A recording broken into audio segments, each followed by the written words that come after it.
জয় যিশু। প্রথম পাঠ প্রবক্তা আমোসের গ্রন্থ, ৮ অধ্যায়, ৪ থেকে ৬ পদ, ৯ থেকে ১২ পদ। যারা প্রবক্তাদের প্রচারিত ঐশ্ববাণী অগ্রাহ্য করে, তারা একদিন ঐশ্ববাণী শোনার জন্যে আকুল হয়েও তা শুনতে পাবে না। শুনো, তোমরা দরিদ্র মানুষকে শোষণ করছো, যারা দেশের যত দীন মানুষকে নিঃশেষ করে দিতে চাইছো, যারা তোমরা কিনা বলছো, এই অমাবস্যা কাটবে কখন, তবেই তো শস্য বিক্রি করতে পারবো আমরা। আর এই বিশ্রাম বাড়ি বা কাটবে কখন, তবেই তো খুলতে পারবো গমের দোকান। শস্য মাপবার পাত্রটা ছোটো করে দেব, কিন্তু রোপর ওজন মাপবার বাটখারাটা ভারী করে দেব। কারসাজি করে দাড়িপাল্লার কাঁটাটা নুয়েই দেব আমরা। তখন যত দুর্বল অসহায় মানুষকে কিনে নেব কিছু রূপো দিয়ে, একজোড়া জুতোর দামে কিনে নেব দরিদ্র মানুষকে। গমের যত খুদ করো গম হিসাবে বিক্রি করব আমরা। সেদিনে কথা শোনাচ্ছেন স্বয়ং প্রভু ভগবান।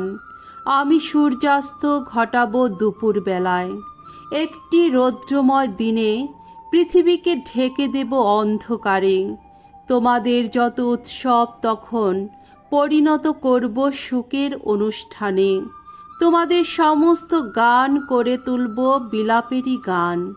সকলের কোমরে জড়িয়ে দেব লোমের কাপড়, সকলেরই মাথা মুড়িয়ে দেব আমি। তোমাদের সেই শোক আমি করে তুলব একমাত্র পুত্রের মৃত্যু শোকেরই মতো, যেন তিক্ততার দিনেরই মতো আনব অবসানের কাল। শোনো, এমন দিনগুলি আসছে, এ কথা শোনাচ্ছেন স্বয়ং প্রভু ভগবান। যখন আমি এই দেশের বুকে ডেকে আনব ক্ষুধা, অন্নের ক্ষুধা নয়, জলের পিপাসাও নয়, ভগবানের বাণী শুনবারই ক্ষুধা। মানুষ তখন এক সাগরকূল থেকে টলতে টলতে হেঁটে যাবে অন্য সাগরকূলে। উত্তর থেকে পূব অঞ্চল পর্যন্ত ঘুরে মরবে তারা ভগবানের বাণীর সন্ধানে, কিন্তু কিছুতেই তা খুঁজে পাবে না তারা।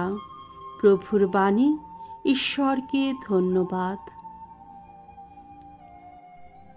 সাম সঙ্গীত ১১৯ অধ্যায়, ২ পদ, ১০, ২০, ৩০, ৪০ এবং ১৩১ পদ। ধো, রুটি নয়, আহা রুটি নয়, প্রভুর বাণী দেয় অমৃত জীবন। ধন্য তারাই তার নির্দেশ পালন করে যারা, অন্তর দিয়ে করে চলে যারা তারই অন্বেষণ। ওগো, অন্তর দিয়ে করে যাই আমি তোমার অন্বেষণ। তোমার আদিষ্ট পথ থেকে বিচ্যুত হতে দিও না আমায়। ওগো, তোমার বিচার আদেশ শুনব বলে হৃদয়ে আমার সারাক্ষণ জেগে থাকে কি তীব্র ব্যাকুলতা। তোমার প্রতি বিশ্বস্ত থাকারই পথ বেছে নিয়েছি আমি।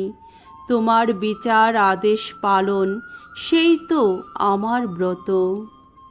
দেখো, তোমার আজ্ঞা শোনার জন্যে কত ব্যাকুল আমি। তুমি যে ধর্মময়, আহা জীবনী শক্তি দাও আমায়। তোমার আদেশ শোনার জন্যে কতই ব্যাকুল আমি, কেমন যেন হাঁপিয়ে মরি আমি। বাণী বন্দনা। জয় জয় প্রভুর জয়। তোমরা শ্রান্ত যারা, বুঝার ভারে ক্লান্ত যারা, তোমরা সকলেই আমার কাছে এসো, আমি তোমাদের আরাম দেব। জয় জয় প্রভুর জয়। মঙ্গল সমাচার। মথি রচিত মঙ্গল সমাচার, ৯ অধ্যায়, ৯ থেকে ১৩ পদ। আমি ধার্মিকদের নয়, পাপীদেরই আহ্বান জানাতে এসেছি। কাফারনউম নগরে যিশু যেখানে একজন পক্ষাঘাতগ্রস্ত লোককে সারিয়ে তুলেছিলেন, সেই জায়গা ছেড়ে যেতে যেতে তার চোখে পড়ল মথি নামে একজন লোক শুল্ক দপ্তরে বসে আছে। তাকে তিনি বললেন, তুমি আমার সঙ্গে চলো। আর তখনই মথি উঠে যিশুর সঙ্গে চলল। পরে হলো কি, যিশু ওই মথির বাড়িতে একদিন খেতে বসেছেন। অনেক করগ্রাহক আর অনেক পাপী মানুষ সেখানে এসেছে। তারা যিশু ও তার শিষ্যদের সঙ্গে বসে আছে। তাই দেখে কয়েকজন ফরিসি তার শিষ্যদের বললেন, এ কি, তোমাদের গুরু যত করগ্রাহক আর পাপীদের সঙ্গে খাওয়া দাওয়া করছে কেন?